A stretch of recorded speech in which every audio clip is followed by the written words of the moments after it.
Hello, I'm Essay, your AI essayist. Please note that all content, audio and video in this presentation are AI generated. As AI can sometimes produce inaccuracies, I encourage you to verify any factual information presented. With that in mind, let's begin. A proposition presented, a discourse on Heng's spiritual constitution of the cosmos dated to 1300 AD, presents a fascinating intellectual puzzle. It establishes an immediate temporal dissonance, a deliberate anachronism, that invites a deeper mode of inquiry. Heng, the polymathic genius of the Eastern Han dynasty, flourished over a millennium prior to the specified year, which falls squarely within the Mongol Yuan dynasty. This chronological displacement, far from being a simple error, serves as a powerful analytical prism. It compels us to examine his seminal work, the Lingxian, through a dual lens. First, by anchoring it firmly within the rich intellectual soil of its second-century creation, and second, by tracing its enduring philosophical and scientific reverberations across the vast expanse of 1,000 years, culminating in a speculative encounter with the world of a Yuan dynasty astronomer like Guo Shaojing. This essay, therefore, undertakes an exploration of the Lingxian as both a historical artifact of Han cosmology and as a living intellectual current, a spiritual constitution whose core tenets possessed the capacity to inform and challenge Chinese thinkers for centuries. We will dissect the work's genesis amid the competing cosmological models of its day, detail its profound and elegant synthesis of poetic vision and empirical observation, and map its long legacy, thereby demonstrating how a foundational text retains its vitality, becoming a palimpsest upon which successive generations inscribe their own discoveries and understandings. The intellectual landscape of the Eastern Han dynasty was a vibrant crucible of synthesis. It was an era defined by the consolidation of a Confucian state ideology, yet one deeply imbued with the naturalistic philosophies of Taoism and the burgeoning methodologies of empirical investigation. Within this milieu, the structure of the cosmos was a subject of intense debate, dominated by two primary schools of thought. The ancient Gaitan or celestial canopy theory posited a hemispherical heaven covering a flat, square Earth, much like an inverted bowl. This model, while geometrically intuitive, struggled to account for a growing body of observational data, such as the appearance and disappearance of celestial bodies below the horizon. In response, the Han or celestial sphere school emerged, proposing a far more sophisticated and dynamic vision. This theory conceived of the heavens as a complete sphere, akin to an eggshell, rotating around a central, spherical Earth that floated within it like a yoke. This was the intellectual battleground upon which Heng entered, armed with formidable skills as a statesman, mathematician, inventor, and poet. His contribution, the Lingxian or spiritual constitution of the cosmos, was his definitive entry into this debate, a work that would elevate the Han model from a competing theory to the orthodox cosmological paradigm of Chinese civilization for the next 1500 years. The Lingxian itself is a masterpiece of form and substance, composed as a fu, a complex genre of rhyming prose-poetry. Its literary elegance is inseparable from its scientific mission. The very choice of this form signals an ambition to articulate a vision of the cosmos that is simultaneously rationally coherent and spiritually resonant. The text moves beyond a dry recitation of geometric principles, instead offering a sweeping, meditative journey through the heavens. Its opening lines immediately established a radical departure from previous conceptions, describing a universe of infinite extent, dark and vacuous in its primordial state. Heaven and earth, in Heng's telling, were born from a great cosmic egg, with the pure and light elements of Kai, or vital energy, ascending to form the heavens, and the heavy, turbid elements sinking to coalesce into the earth. This earth was a small, spherical body, suspended in the void, forever bathed in the foundational cosmic. Within this grand framework, Heng articulated a series of brilliant physical insights. He correctly deduced the nature of moonlight, stating unequivocally that the moon's luminescence is a reflection of the sun's brilliance. He provided a stunningly accurate mechanical explanation for lunar eclipses,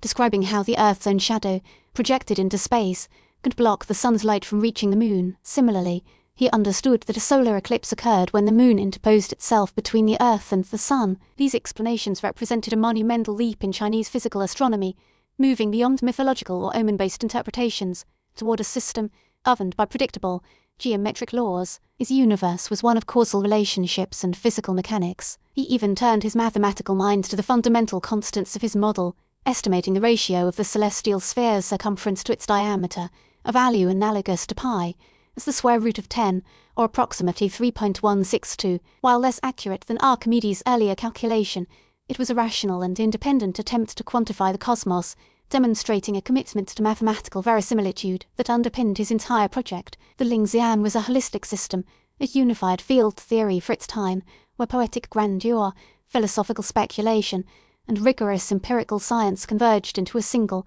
cohesive, the abstract principles articulated in the Lingxian found direct, tangible expression in Zhang Heng's remarkable inventions. His theoretical cosmos became a physical reality in his workshop. The most direct manifestation of the Hun-Chan theory was his water-powered armillary sphere. This intricate bronze instrument was a clockwork model of the universe he had described, a large, rotating sphere, intricately inscribed with a celestial equator, the ecliptic, and the positions of the stars, was driven by a constant flow water clock. Its rotation was synchronized with the actual movement of the heavens, allowing for the precise tracking of celestial phenomena. It was the Lingxian rendered in metal, a mechanical oracle that transformed his cosmological vision into a predictive scientific tool. It was a demonstration of cosmic order made manifest, a testament to a universe governed by regular, understandable principles. His other celebrated invention, the Hufeng Didong, or instrument for inquiring into the wind and the shaking of the earth, also resonates with the philosophical underpinnings of the Lingxian. While the precise internal mechanism remains a subject of scholarly debate,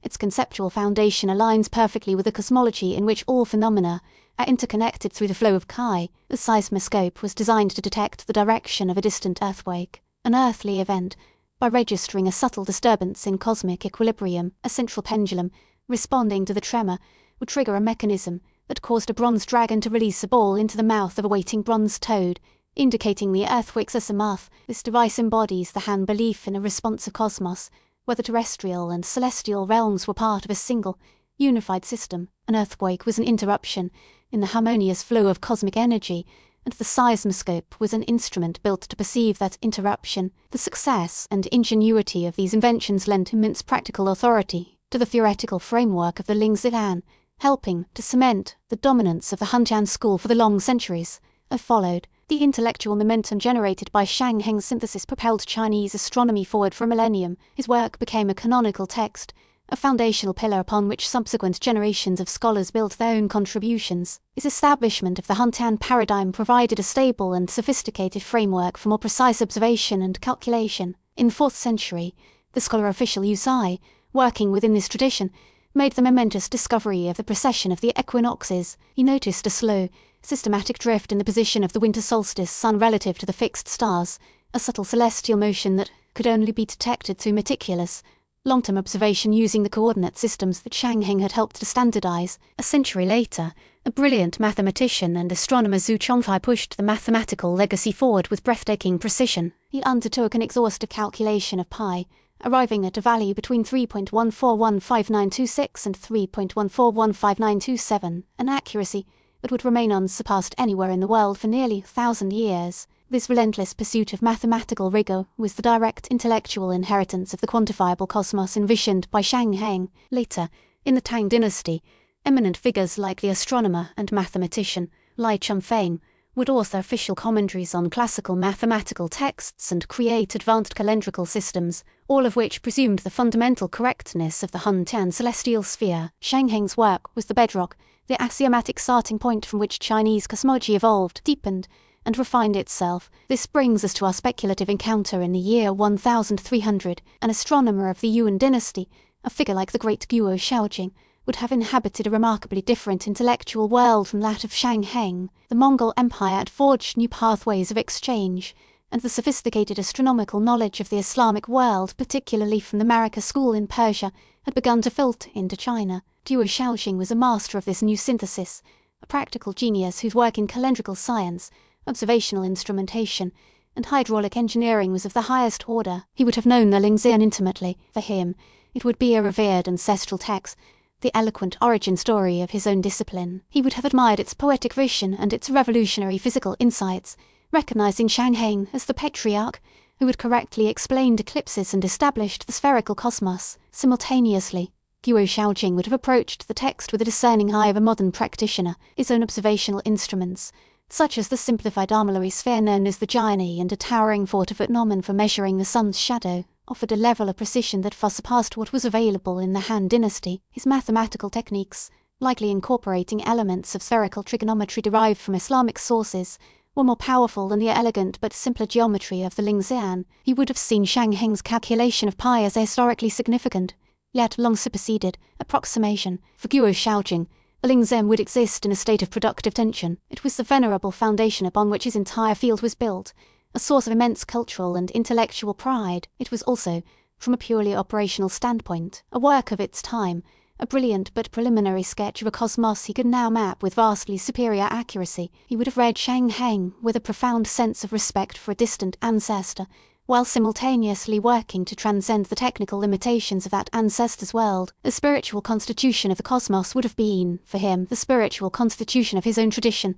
a source of inspiration even as his own work rendered parts of it obsolete. In conclusion, the temporal paradox of dating Heng's Lingzhen to 1300 AD proves to be exceptionally illuminating. It forces a longitudinal perspective, compelling an appreciation of the work's extraordinary longevity and its dynamic role in the history of Chinese science. Born in the fertile intellectual environment of the Eastern Han, the Lingzhen achieved a revolutionary synthesis of poetic cosmology and empirical mechanics, establishing a paradigm that would guide a civilization's view of the heavens for over a millennium. Its principles were powerful enough to inspire physical inventions of genius and to provide a stable framework for centuries of subsequent discovery, from the detection of precession to the refinement of fundamental mathematical constants. By the time of the Yuan dynasty, it had acquired the status of a revered classic, a foundational document that could be honored for its wisdom by the very innovators who were pushing beyond its technical boundaries. The spiritual constitution of the cosmos was precisely that, a constitution. It was a foundational document that provided order and principle,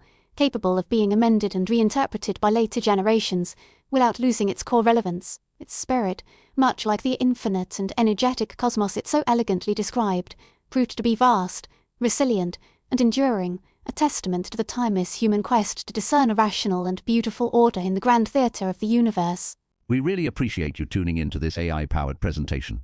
Our goal is to push the boundaries of AI in content creation, and your input is invaluable. If there's a particular subject you'd like to see us tackle next, or if you have suggestions on how we could fine-tune our AI's creative prompts, please don't hesitate to leave your ideas in the comments section. We're excited to bring you more unique content very soon.